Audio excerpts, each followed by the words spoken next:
What the talk, what the talk, yeah, yeah.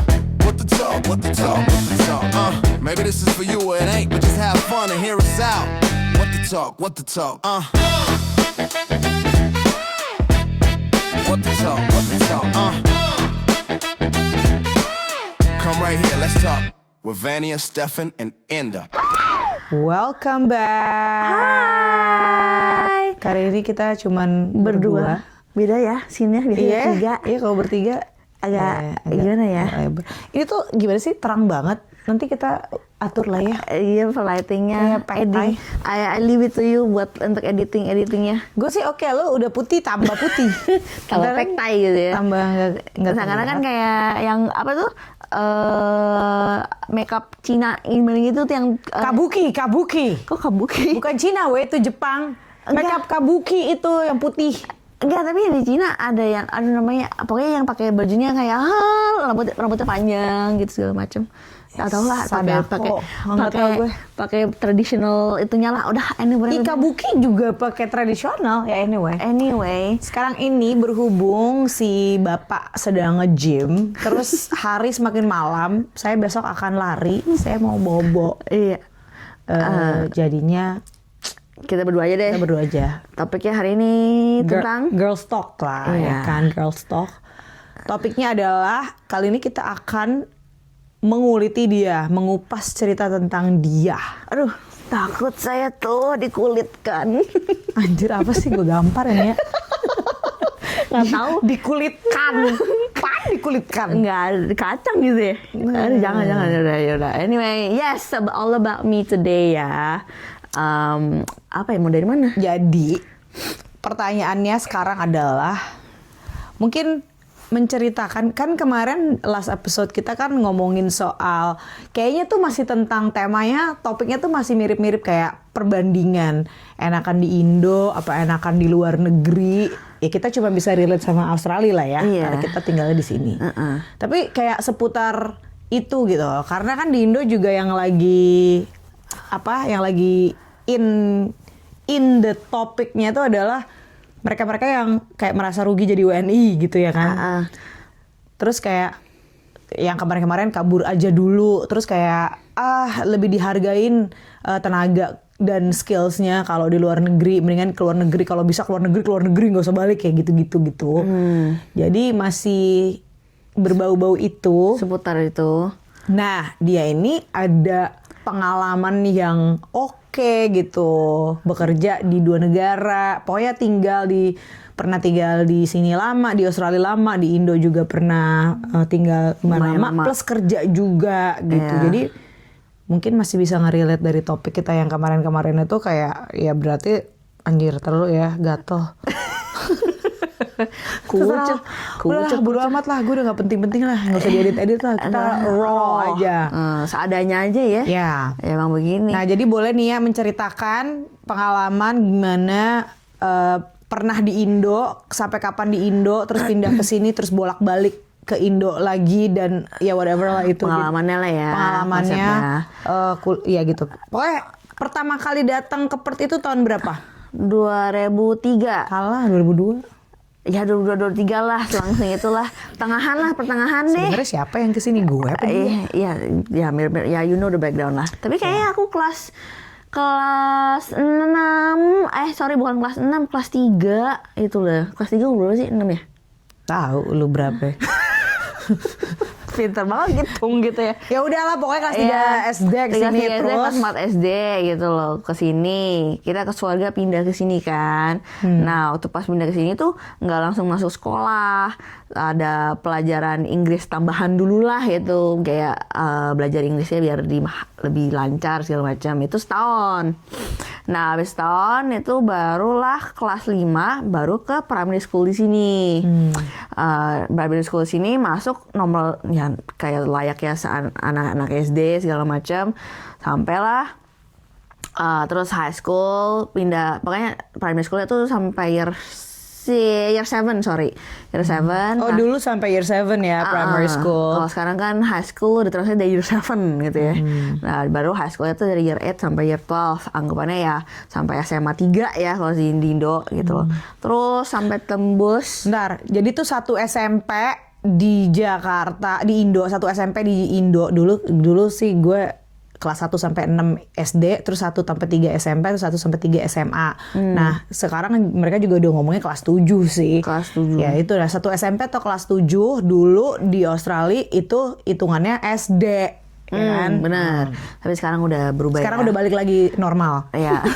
Terus konsepnya kayak di kesana dulu nggak normal Iya, gitu. nggak normal. Ya terus itu kuliah di sini juga. Nah waktu pas kuliah tuh sebenarnya jujur ya, kalau bisa ngomong-ngomong jujur-jujuran aja, nggak tahu karena galau sih apa ya, kan dulu nggak ada kata galau, cuman bingung mau ambil jurusan apa gitu loh. Apakah seperti kata orang tua yang gampang aja dapat duit gitu, ya udah accounting, atau sebenarnya kalau saya itu dulu emang gampang dapat duitnya accounting? ya ngitung duitnya sih bisa gitu loh, dapat kerjaannya nanti gitu kayak Oh ya, itu nanti lanjut ya. Nah bingung deh tuh mau ambil jurusan apa. Tiba-tiba aku sendiri kayak mau coba ambil interior architecture, pusing gak lu? Tiba-tiba musik kreatif gitu. Tapi waktu pas, 3 tahun ujung-ujungnya di high school sini SMA 3 kita ujian namanya WACE kan gitu loh. Nah itu penentuan hasil WACE-nya itu kita waktu pas ngisi itu kita pilih universitas mana aja yang kita mau masuk gitu loh. Pertama, kedua, sampai ketiga gitu loh. Jurusan apa dengan jurusan apa gitu. Taunya sebenarnya dapat interior architecture atau nggak di Kertin. Tapi habis itu accountingnya nggak dapet gitu. Jadi kurang poin lah anggapannya. Kurang poin. Jadi akunya masih bisa masuk ke yang si ternama yaitu UWA. Tapi tambahan ekstra unit dulu aja gitu awal gitu, ada bimbingan segala macam gitu. Ujungnya jadinya saya ambilnya accounting dan itu 3 tahun, lulus tahun 2015, tahun 2015-16 gitu lah. Itu pengalaman 3 tahun. Nah, bisa kagak ngehentak-hentak nggak? Ini kameranya gue yang sorry, maaf, ntar jatuh kita ya. Nah, habis 2015, udah lulus kuliah, udah real world-nya mulai deh tuh ya. Cari kerjaan, masa depan udah jadi maksudnya bukan anak muda lagi, maksudnya udah adulthood lah ya. Cari duit, tahu cari duit segala gimana gitu. Nah, teman-teman pada yang lain pada dapat kerjaan, internship kayak di Big Four gitu segala macam. Itu kan emang waktu pas zamannya itu mantep lah, dapet internship, graduate itu udah oke banget deh. Nah, saya sendiri ini nasibnya tidak dapat. Sedih. Kan teman-teman yang lain udah ketawa lagi. Iya bener kan? Oh, kita belum kenal sih. Udah gue gampar ya. Orang gue yang bantuin lu assignment. Oh ya bener. Oh maaf lupa. Dia bener. Dia yang jemputin saya loh dengan mobilnya Whitey. Belum kenal katanya. Minta digantung dia. Kita dari 12 ya kenal ya. Udah. Iya. Yang waktu you lagi cari kuliah. uni yang inget gak? Yang you punya Etar ya, yang di scale down. Ya itu benar, nah itu dia. Maaf. Aduh, lupa. Dia hampir beberapa unitnya dia nggak ambil karena dia nggak ngerti kalau untuk lulus dia harus ada itu sistem kredit unit itu. Dia nggak ngerti. Dia ngambil doang. Pas gue calculate ya, kurang. Lu harus lulus, SKS-nya berapa buat lulus, SCU-nya berapa segini. Lalu baru lakuin segini, sampai gila lu nggak bakal lulus nih ya. Makanya itu saya harus nambah unit di awal ya. Anyway, 2015, tapi saya ujungnya lulus kok guys. 2015 saya lulus. Nah, waktu sebelum itu kan harusnya kayak persiapan, biasanya udah ada kayak internship segala program kerja segala macam gitu kan.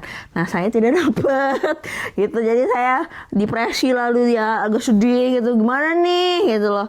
Nggak dapet kerjaan. Terus dibilang lah, saya disarankan kalau nggak kenapa pulang dulu aja kalau nggak gitu ya. Siapa tuh yang nyaranin? Waduh, namanya disebut gak nih? Jangan takut. Nanti tolong editinnya tolong ya. Nanti di cover gitu. Kan kita kagak sebut. Oh nggak ada sebut ya? Si Pip. Ya. Si Pip. Ya pokoknya ada lah yang bilang kalau nggak disarankan, aduh nyamuk. Apaan sih? Repotnya dari tadi. Nggak tahu nyamuk kah? Ya terus. Ada lah yang bilang kalau nggak ya pulang dulu aja ke Jakarta gitu konsepnya. Lah kita udah tinggal di sini 13 tahun gitu ya, tiba-tiba harus pulang, temen aja kagak ada gitu loh. Sedih amat gitu ya. Terus mikir-mikir, aduh apa beneran, ya udah deh, daripada di sini kagak dapet, udah coba sana sini, dapat internship sekali sih, tapi itu udah nggak dapat kontrak gitu. Oh yang butler ya? Iya. Nah terus inget nggak sih, Ai sempat mau masukin you ke minta tolong gitu sama orang yang di BSA. Sama siapa ya, lupa sama temennya si Ricky kali ya kalau nggak salah. Iya Ricky ya, deh. kalau nggak sama, ya kalau nggak Ricky, bukan. Nggak, kayak sebelum itu. Saudaranya Cici. Ya siapa lah Ya, gitu. itulah. Pokoknya mau ke biasa tapi 3 bulan tapi nggak dibayar. Kalau nggak salah si papa bilang ngapain kerja nggak dibayar. Sebut nama pinter. Ya udahlah. Ya udahlah si Pip. Pip adalah papa. Percuma di Pip dong. Ayo udah papa nama siapa papa? Bapak-bapak ya, bapak-bapak. Ya, Papa-papa gitu. Terus Ngapain nggak digaji 3 bulan? Ya sedih juga ya 3 bulan nggak digaji. ya betul. Karena yang bakal berat dia. Iya. Makanya dia bilang ngapain nggak digaji? Gue suruh ngidupin lu kan gitu. Sebenarnya kalau mau dipanjangin begitu. Cuman itu gue sendiri yang manjangin. Udah, ini nama-namain komponen aja.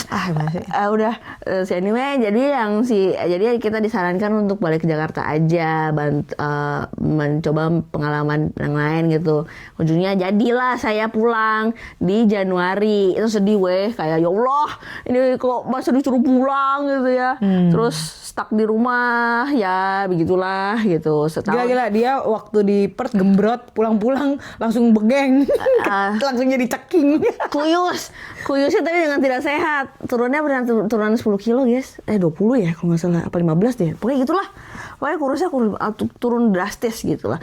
Turun drastis itu karena Sutrisno gitu ya. Ada nama orang jangan, itu banyak banget. Ya, Sutris gitu ya. Sutris.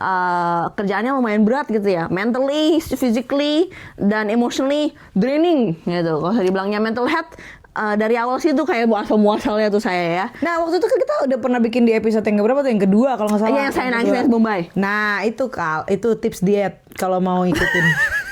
Jangan tips nggak sehat itu. Mendingan tips dietnya kalau semuanya tanya ini aja. Nah mungkin itu bisa jadi ajaran itu ya. Ayo besok capek. Ya anyway. Lanjut. Ya bekerja setahun. Dan pengalaman setahun itu agak-agak ya emotionally, physically, dan mentally draining sampai turun itu.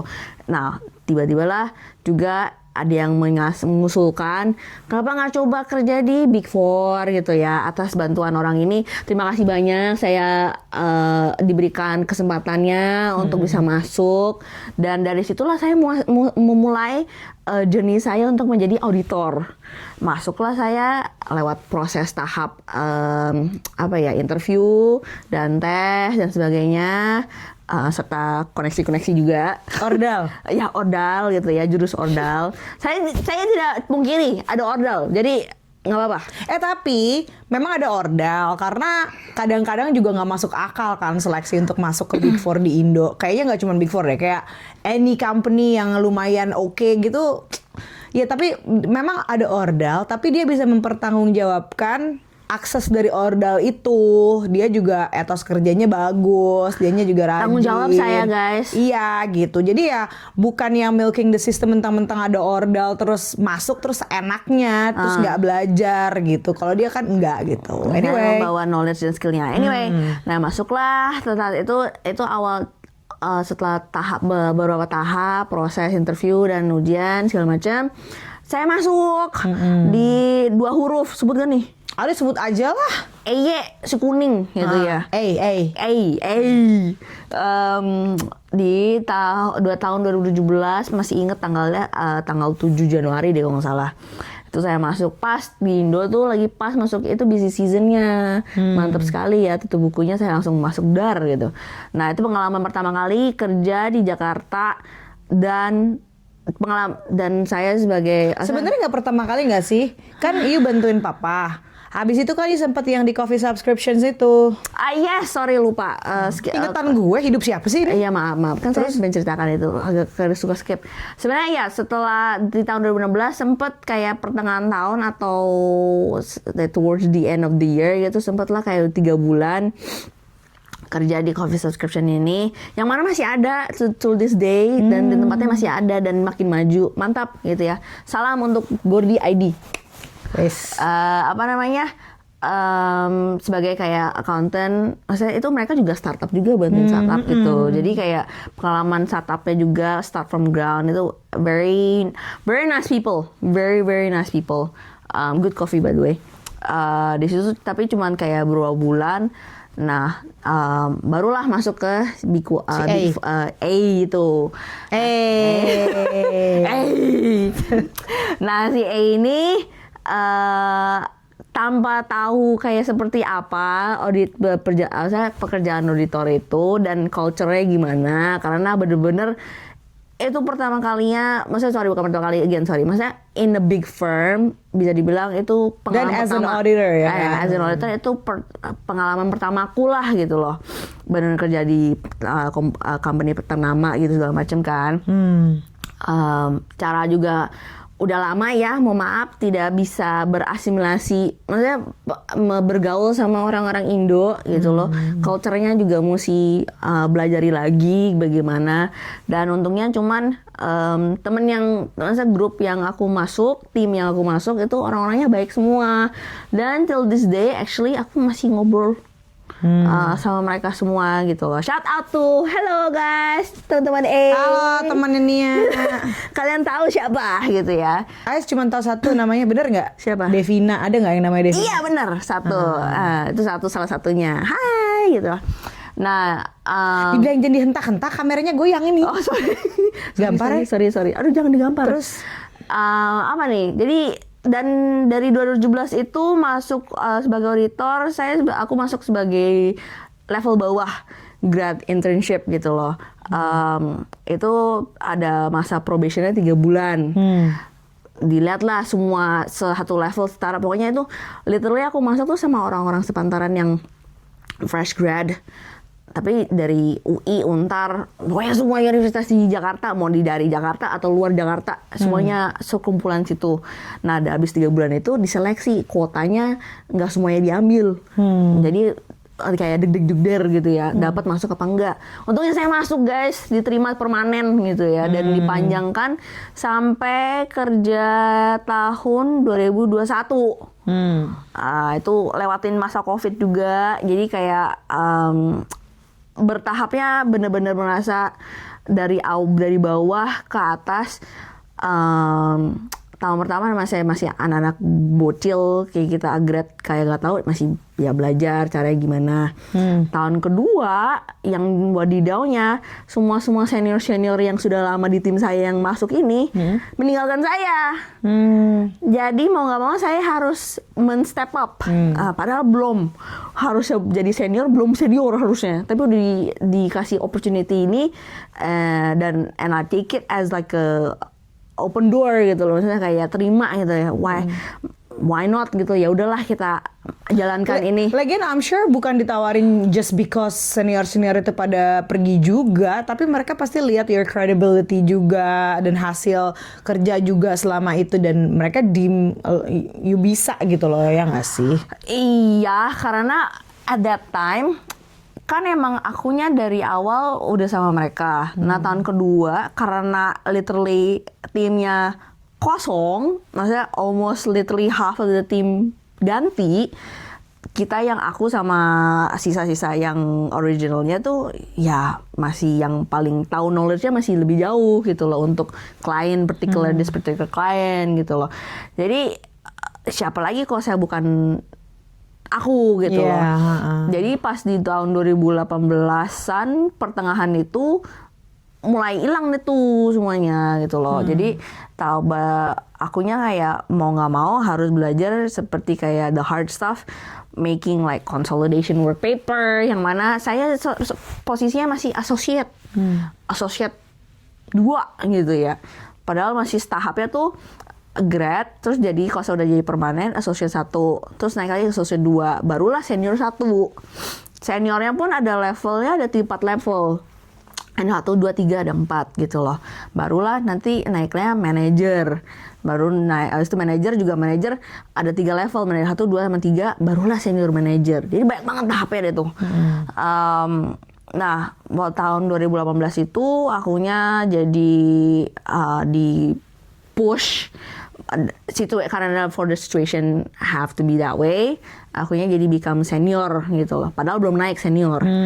Jadi I have to act as a senior gitu loh. Karena udah nggak ada dan whole teamnya baru.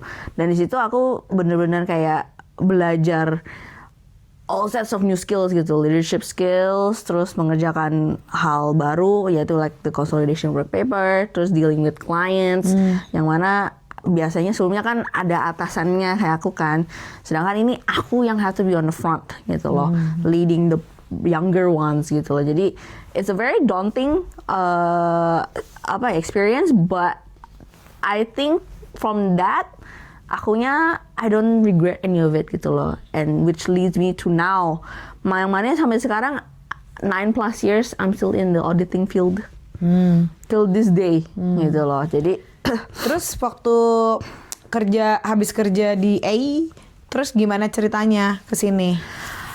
Balik ke Perth. Balik ke Perth-nya itu kan melewati masa COVID ya.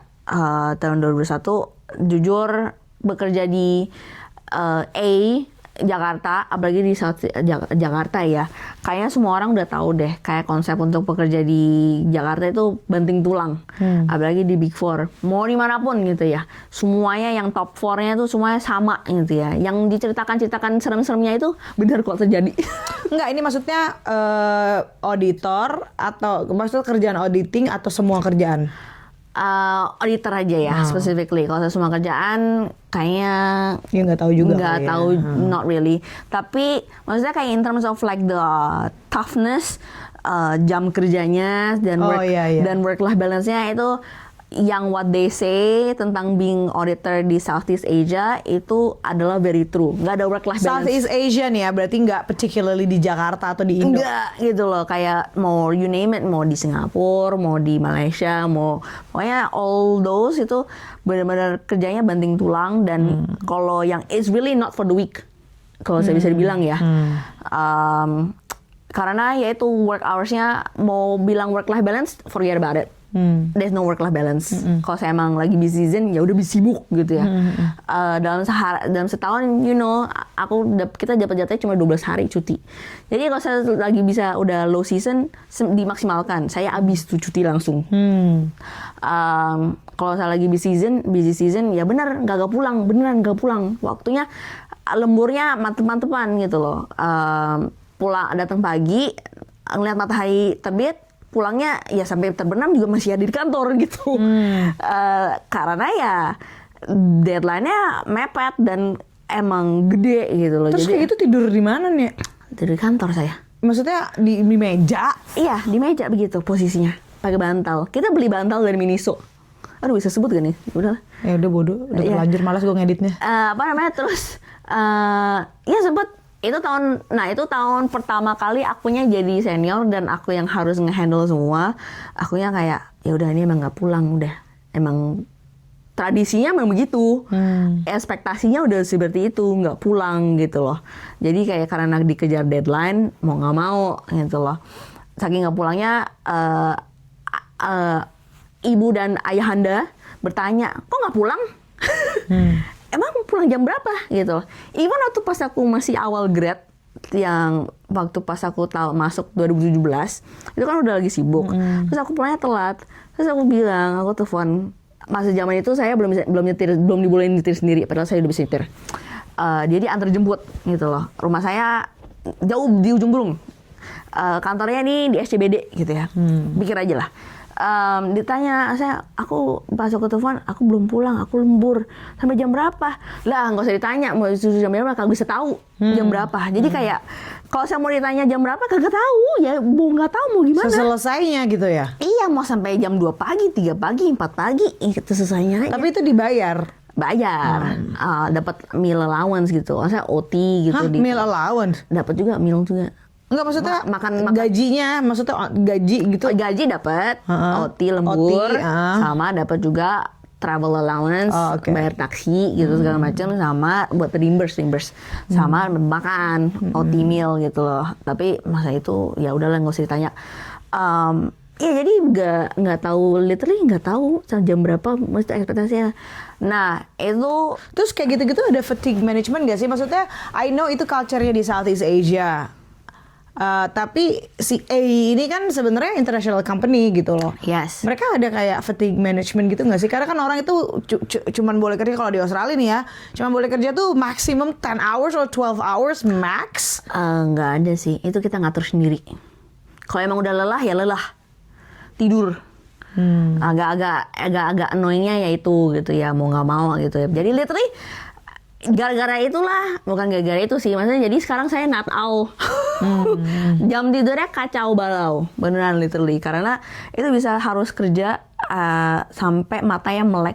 Tau kan sih kalau sudah ngantuk, terus udah lewat jam ngantuknya, jadi masih melek, tetap melek kan, jadi kayak udah on, brainnya masih tetap on. Iya. Jadi nggak usah di shutdown. Jadi aku awalnya shutdownnya literally kayak beneran udah, aduh matanya udah capek, yaudah kita istirahatin dulu. Terus tetap aku paksain kayak jam 8 udah mesti bangun lagi. 8.30 jam 9 gitu loh. Mereka sebenarnya oke lah kalau saya emang semalamnya lembur, datang siang nggak apa-apa. Tapi tetap aja lagi, ulang lagi gitu loh. Kerjanya masih ada deadline-nya ya, lembur lagi gitu loh. Walaupun datangnya siang gitu loh. Nah itu tahun pertama tidur di kantor. Bawa baju ganti, cuma gosok gigi, modal cuci muka doang, rambut lepek, modal ke salon bayar 50.000, ya udah lah ya, gitu.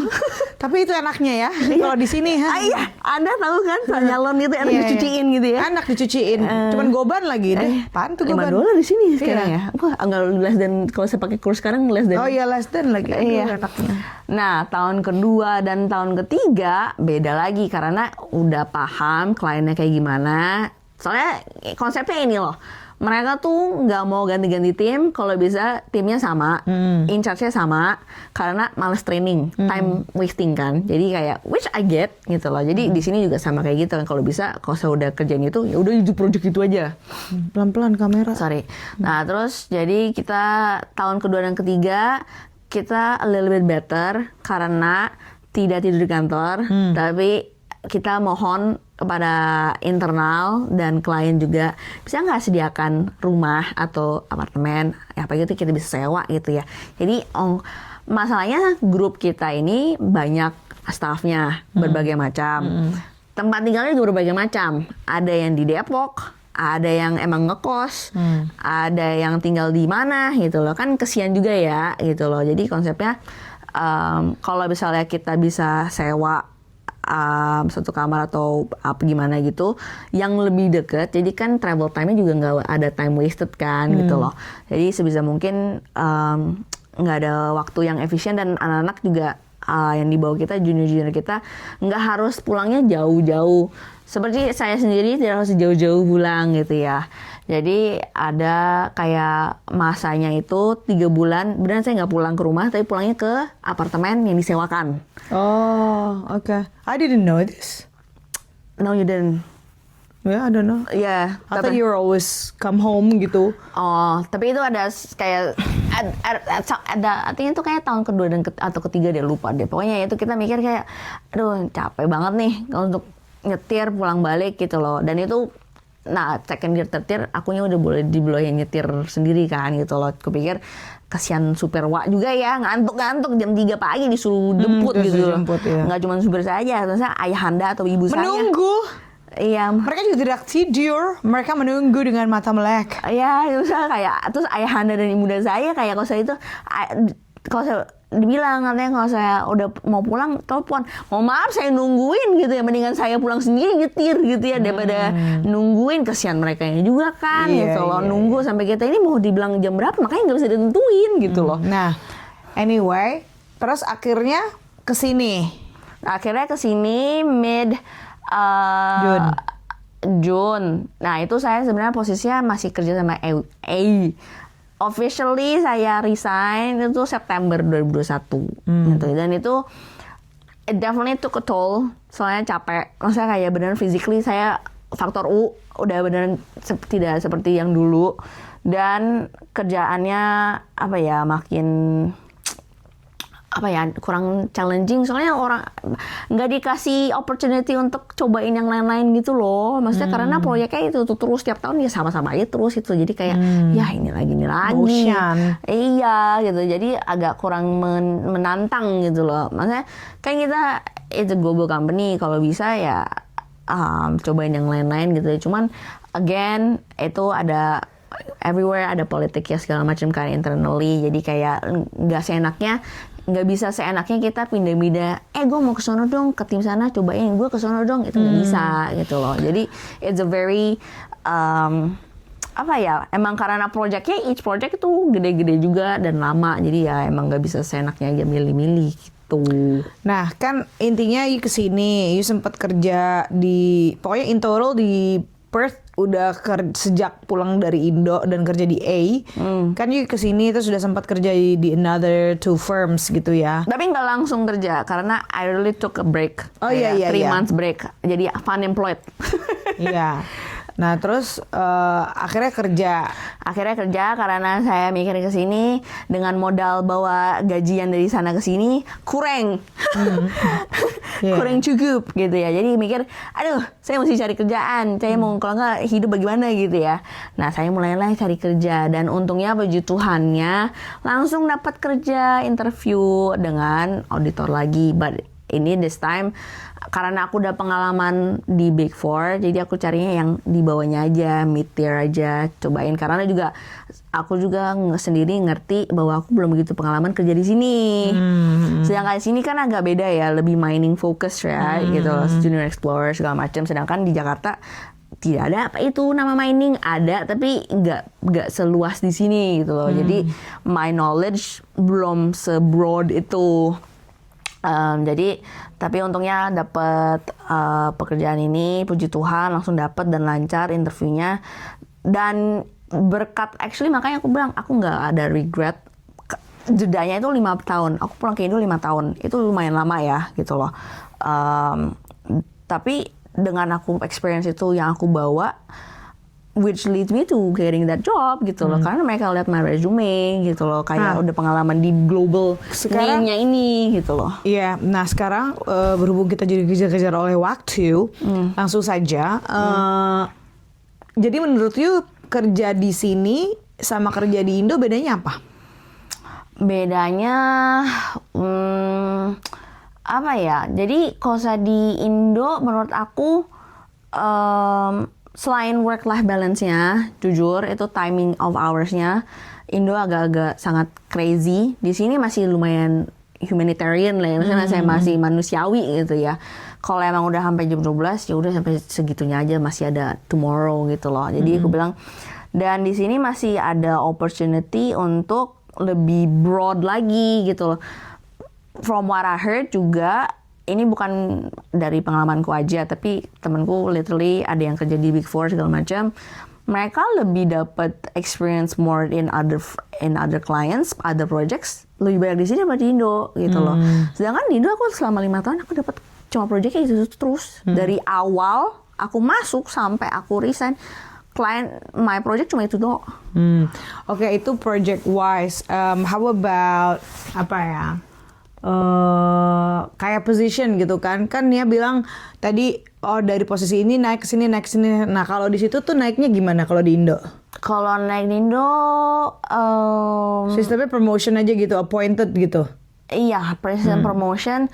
Kita kalau saya di my experience itu kita ada evaluation juga lah, sama mirip. Tapi dia ada performance review juga. Tapi dia lewat online sih, kayak their own internal that they created system apa gitu, aku lupa. Sedangkan kalau di sini kan kita one on one performance review ya gitu loh. Di sana cuma ada sistem kayak mentor, bagi sistem gitu. Terus you yang di company yang sekarang ini kan you juga ada posisi baru kan? Like was it kayak appointed atau akunya di promoted. Nah, this is different. Oke. Jadi agak mirip ya kalau in your case. Karena in my case kita nggak ada yang namanya promoted.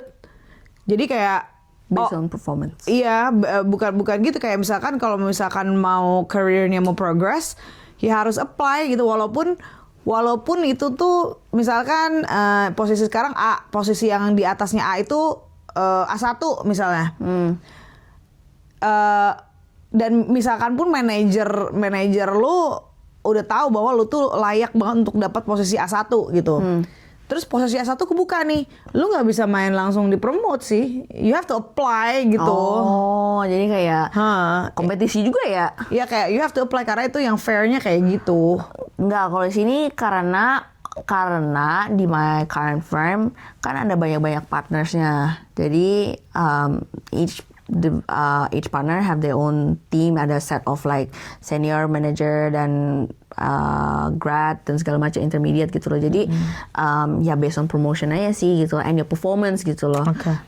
That's how they decide kalau saya, are you worthy to be promoted or you're not promoted. Tapi BTW, ini tuh kalau seandainya bagi ada orang yang di Indonesia nonton terus kayak ngerasa, oh enak nih si orang ini, si Nia ini, oh pulang ke Indo, habis itu bisa kerja di Australia, pergi ke Australia, itu dia ini permanent resident di Aussie, jadi bukan pakai WHV atau pakai grad visa atau whatever, jadi makanya ya lebih fleksibel untuk bolak-balik gitu. Yes. That's number one. Terus number two, pokoknya kalau misalnya kita, if we can relate to our last episode, jadi menurut you, do you agree that actually it comes down to the person gitu? Yeah. Kalau lu tuh capable, lu mau di Indo kayak, lu mau di Aussie kayak, lu mau di mana kayak, tetap aja work ethic lo itu you're built in gitu loh. Kayak kalau emang lu nya capable ya capable aja gitu.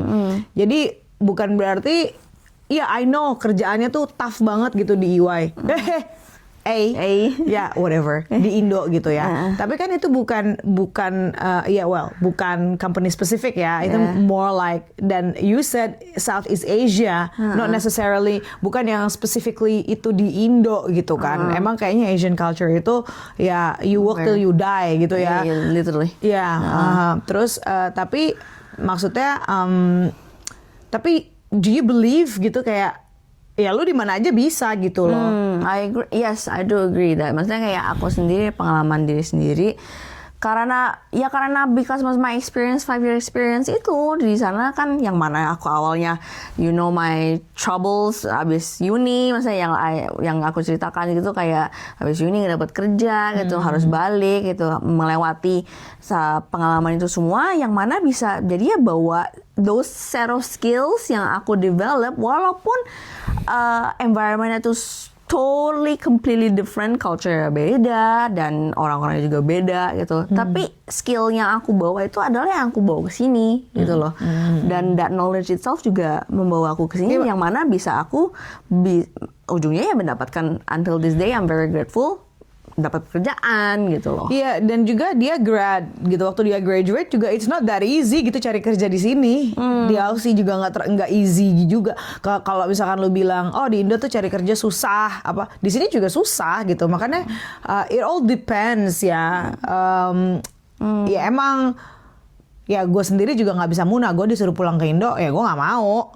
Gue nggak mau, ya bukan karena gue takut gue nggak thrive di Indo, bukan. I don't think so. Like, well, to be honest, kayak bisa. if I may say, I thrived here gitu, but kayak it doesn't mean gue nggak akan thrive kalau gue balik Indo. But it's not that gitu loh. Bukan soal itunya, tapi lebih kepada soal culture maybe, soal lifestyle maybe gitu kan.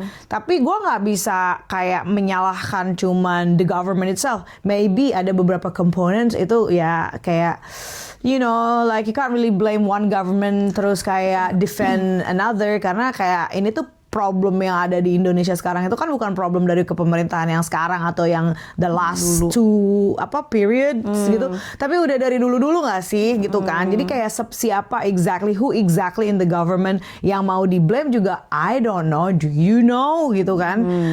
karena kita pasti punya banyak ini sih, pasti kita punya banyak opinion gitu kan, based on what we see, based on our own understanding gitu kan, dan juga ada baper-bapernya juga lah gitu kan. Dan menurut gue tuh semua every government tuh ya ada aja gitu kan oposisinya, ada aja yang nggak suka gitu kan. Di Australia juga gitu, ada aja yang nggak suka sama Labor, ada aja yang nggak suka sama siapa gitu kan, ada aja gitu loh. Nah masalahnya juga gue nggak mau balik Indo, not necessarily karena governmentnya aja, tapi karena orang-orang biasanya juga, karena kayak citizennya juga gitu loh, kayak orang yang nggak ada yang has nothing to do with the government. Kadang grup-grup itu yang kayak culture suka judging, culture suka ya I don't know, yang nggak ada di sini kali ya, karena gue nggak pernah merasa gue tuh dijudge di sini. Tapi kalau di Indo tuh banyak yang ngejudge gue, dan itu not necessarily government, itu kayak orang-orang seperti gue, orang yang civil biasa aja gitu, orang-orang civil biasa gitu. Dan I'm not ready to go back to that culture because I know gitu how it was gitu growing up di Indo gitu. Kalau ada apa dikit kayak hidup lu tuh bergantung sama apa kata orang gitu loh kalau di Indo. That is not necessarily the government kan gitu. Jadi gue juga sekarang gue nggak ngerti apa yang dirasain exactly-nya tuh, gue nggak ngerti. Ada alarm, udah nggak apa-apa lah, lewat dikit. Gue juga I don't really understand apa yang dirasain. Cuman gue pernah bump into some influencer, nggak suka sama kepemerintahan yang sekarang, nggak suka sama Indonesia, keadaannya sekarang reward, gawat, darurat, P3K gitu. Ada yang fine, ada yang jadi gue juga, karena kita juga nggak tinggal di Indo, so we don't know exactly. Cuman kadang-kadang cuman suka kasihan kalau kayak ada kasus kayak si kemarin mantan menteri pendidikan yang mau dipenjarakan atau udah dipenjara gitu ya. Kayak ya takut juga ya, takut apa segala macam. Tapi yang kayak gitu-gitu tuh bukan berarti di negara luar negeri tuh nggak ada gitu loh, gitu kan. Ya begitulah. Kita sih cuman mau bilang, daripada ya gue juga nggak bisa ngasih suggestion atau apa, cuman gue lebih percaya bahwa ya tetap aja continue to develop yourself gitu, grow yourself in anything that you are passionate about, daripada keep on blaming. Ya gue juga nggak bisa menyalahkan sih kalau kalian blame. Maksudnya buat orang yang di Indo yang kebetulan mungkin nonton, terus kayak mikir, lu enak lu nggak ngerasain. Well, I don't know exactly, I don't know. Tapi can you do anything about it? Gitu. Kayak gue kayak ngeliatnya ada orang demo apa segala macam, kayak do they in the government sebenarnya dengerin like are they gonna do something about it gitu. Terus kayak yang waktu pas berapa tahun lalu ya, demo ada yang meninggal kayak gitu-gitu ya kan. Kayak sekarang juga kemarin ini ada yang demo lagi kan. Tapi kayaknya sih I heard tadi juga sempat lihat di sosmed, kayaknya sih tertib demonya gitu. That's good deng. That's good gitu ya. Cuman ya emang ya gue juga nggak bagaimana punya suggestion, cuman bisa share aja sih kayak yes, for me personally gue nggak mau munafik kalau gue lebih prefer tinggal di sini, tapi bukan karena di sini kerjaan lebih enak, nggak juga gitu loh. Kayak orang-orang kayak kalian, maksudnya orang-orang yang kayak ngepost kabur aja dulu enak-enak segala macam, karena itu nggak menjelaskan exactly the Australian tax system tuh kayak gimana, kayak salary bracket mana kena berapa apa segala macam, itu kan nggak dijelasin ya. Cuma dijelasinnya kalau gue jadi janitor di Indo gajinya segini, kalau gue jadi janitor di Australia gue gajinya segini gitu. Ya emang iya, cuman kan have you thought about the living cost? Terus juga kan orang yang kerja jadi janitor itu apa rata-rata visanya visa WHV kan. It's not permanent gitu loh. Like you bakalan come back to a reality where WHV dengar-dengar bisa di-extend sampai 3 tahun ya, apa 2 tahun? I don't know. I don't remember. Pokoknya once you can't extend it anymore, then what gitu kan? Lu balik Indo juga gitu kan. Terus ya jadi janitor di Indo duitnya segitu, jadi janitor di Australia duitnya segini gitu. Lu how long are you gonna be janitor for gitu kan? Tetap aja kan lu harus punya skill kan. Jadi maksud gue adalah tapi ada juga sih yang ngomong kayak gue di Indo udah belajar ini belajar itu segala macam gitu, tapi nggak dapet pekerjaan. Terus akhirnya melalui jalur pekerjaan kasar dulu, terus akhirnya but it's not that easy, trust me, it's not that easy. Sama juga di sini tuh kayak telur sama ayam juga. When I graduated uni juga mau cari kerja, apalagi dulu uni kan pakai visa student, international student. Terus mau apply kerja. Terus kayak I already know the criteria, nggak boleh kalau misalkan visanya nggak permanent resident gitu. Terus I applied it anyway, terus I got a call, di interview pas segala macam. Tapi kayak when I progress the next step, ditanya kan mana ini apa? Ya I'm not permanent resident, akhirnya nggak jadi. Jadi tuh kayak ayam sama telur. Kadang kerjaannya ada, every criteria Meet. ya tick the boxes, tapi nggak bisa apply karena itu PR, nggak PR gitu kan, kayak gitu-gitu. It's just hard juga gitu. Dan juga yang ada PR pun dia waktu pas graduate kan dia sudah PR, dia tidak international student. Juga susah gitu loh. Jadi di mana-mana tuh juga pasti ada susahnya. Of course ya lebih fokus ke ngembangin diri sendiri lah gitu. Karena I know people yang juga tetap thrives gitu di Indo itu tetap gitu loh. Entah yang bekerja di corporate, ada juga entah juga yang emang bikin bisnis. Bahkan kalau bikin bisnis, oke, kemarin kan si Stephen bilang, oh ya bikin bisnis di Indo disusahin, sedangkan dia startup bisnis di US terus ini lebih maju gitu. Ya. Di sini bikin bisnis ya bikin bisnisnya gampang, bikin cuman setup company doang gitu ya, lu online aja, bikin ABN, bikin whatever, terus kayak tinggal secure lu punya nama di ISIC, udah dapet dia tuh trading name lu apa udah beres, itu kan setup company kan. Mungkin di Indo begituan aja pakai duit kali ya, di sini sih ya pakai duit tapi jalurnya jalur tinggal bukan jalur calo gitu, emang jalur yang seharusnya gitu. Terus abis itu opening up company, then what? Buka kafe, buka restoran di sini nggak menurut gue ya, I don't know exactly, but I don't think di Indo se-strict di sini soal food safety, soal handling of food, gitu. Macam. Terus kayak occupational health hazard gitu segala macam. Yang hazard. Terus kayak buat karyawannya juga what type of compensation, like insurance-nya. Gede lo di sini insurance-nya. Kalau misalkan karyawan di dapur kena air panas atau apa gitu. Ya, kita yang klaimnya. Bukan yang tipe silaturahmi ke keluarga si korban, bukan begitu. Di sini nggak begitu, Bow gitu. Kita yang harus nanggung semuanya dari segala kayak segi medical fee-nya sama recovery-nya dan tetap bayar klaimnya gitu loh. Jadi emang ya emang banyak ininya lah. Tapi I wanna point out, maksudnya kayak aku sampai this day masih ada teman-temanku yang kerja karena di A gitu, dan emang mereka coba untuk kesini, dan itu juga makanya aku bilang itu karena niat dan motivasi dan skill mereka sendiri. Bisa mereka, jujur yang aku omongin ada this one specific friend, soalnya belakangan ini dia banyak banget nanya-nanya soalnya dia mendapatkan interview gitu loh untuk kerja di Melbourne, one of the big four as well. Itu kalau nggak bukan karena skillnya dia sendiri, karena apa coba? Jadi kayak emang dia berusaha, emang butuh usaha dari kitanya juga kan, develop itu.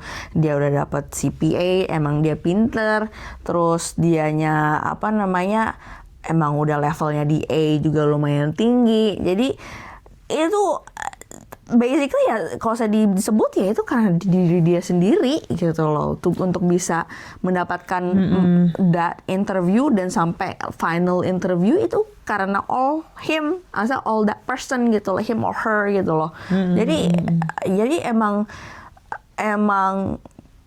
bawaannya emang ya kita sendiri harus banyak usaha gitu loh, our personal skill. Ya soal thriving itulah ya, kayak kalau menurut gue sih kalau lu memang punya skillnya, kayak work ethic lu bagus, terus kayak work ethic bagus, tapi again ya work ethic bagus itu nggak bisa yang lu terus jadi introvert, terus lu nggak gaul, terus lu nggak networking. That is really important, man. That soft skills itu tuh penting banget. Kayak lu bisa mingle sama orang, terus you network. You group yourself with the right people. Ini kita bukan ngomongin collusion terus kayak jalur-jalur ordal. Kalaupun iya, but you're capable, why not? Iya kan? Ordal yang nggak bener tuh kan adalah anak siapa gitu, nggak bisa apa-apa terus tiba-tiba jabatannya langsung direktur gitu ya kan? Atau anak ini tiba-tiba langsung jadi manajer gitu kan? Kan gitu loh. Kalau seandainya lu punya skill gitu, you actively grow yourself, kayak keep upskilling yourself, develop yourself, terus you're hitting the wall gitu, kayaknya nggak bisa progress nih, harus gimana? Ya emang harus ngomong, harus like put yourself out there ke orang-orang, ke petinggi-petinggi perusahaan itu untuk supaya lu tuh kelihatan kalau lu tetap kayak dalam tempurung In gitu a ya. shell gitu. Kayak tetap dalam tempurung, kayak nggak bergaul, nggak apa. How people know gitu. Yeah. Lu tuh impactful. Iya. Gitu kan. Yeah, you have to sell yourself to let the world know that I can make an impact in this organization gitu Yeah. kan. Jadi ya again tergantung lu juga gitu loh. Kayak negara itu nggak menjamin terus lu bakalan kayak sekolah aja deh gitu. Lu pasti percaya kan, oh sekolah ini kayak di Indo itu kan ada di sini juga ada sih kayak sekolah-sekolah unggulan. Iya anak di sini tuh pinter gini. Yakin pasti pinter-pinter tuh yakin. Itu yang bikin sekolah itu pinter emang sekolahnya.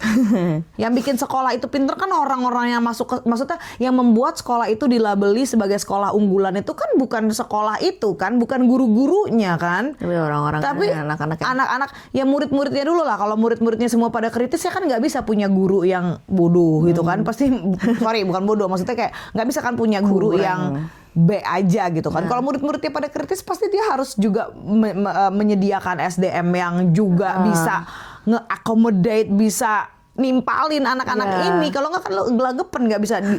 Student nanya guru nggak bisa jawab gitu ya Anaknya kan. yang ada pengen ngelapor ke mama orang tuanya, yang ada aku mau pindah. Iya, gitu. aku mau pindah ke sekolah yang lebih challenging, yang guru-gurunya lebih gitu ya kan.